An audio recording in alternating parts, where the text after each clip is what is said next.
A local artist who experiments with more than just paint is creating art in a way that, well, quite frankly, no one else does it. Your local ABC's Kiera Alfalin went to his home to see why his unique approach is so different. Cameron Milton brews coffee like most working parents, but instead of drinking it, he plays with it. By play, I mean paint. And he even does the same thing with wine and even melted crayons, all from his home in Pasco, which houses his very colorful art studio. The art of the melted crayon is definitely an art that took some time to perfect.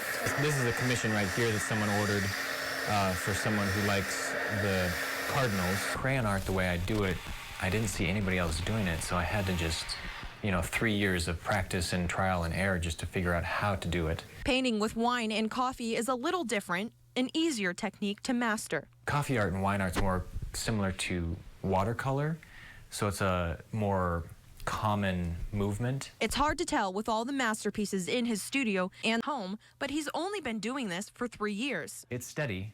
It's not consistent, but it's definitely steady. His paintings are sold and sent to places like Canada and New York, but you may have seen some of his work at local art fairs as well. He does it for other people, but also for himself. I feel peaceful. It's very calming, and the act of creating and putting something that's in my head down onto canvas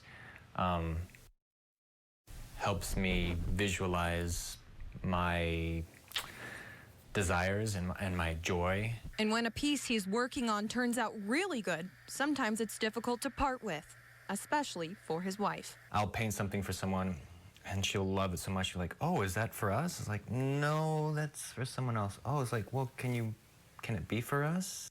I see myself doing this full time. I would like that to be a possibility for me.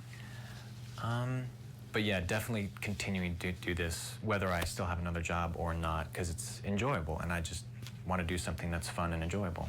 In Pasco, Kiera Alfalin, your local ABC.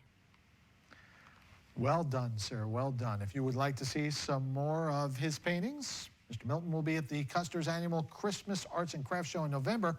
And you can also find his creations on Etsy and his Facebook page. We'll put a link up for you, along with the story on our website, KVEW.com. And stay tuned. When we come back, we will have the answer to tonight's question of the day.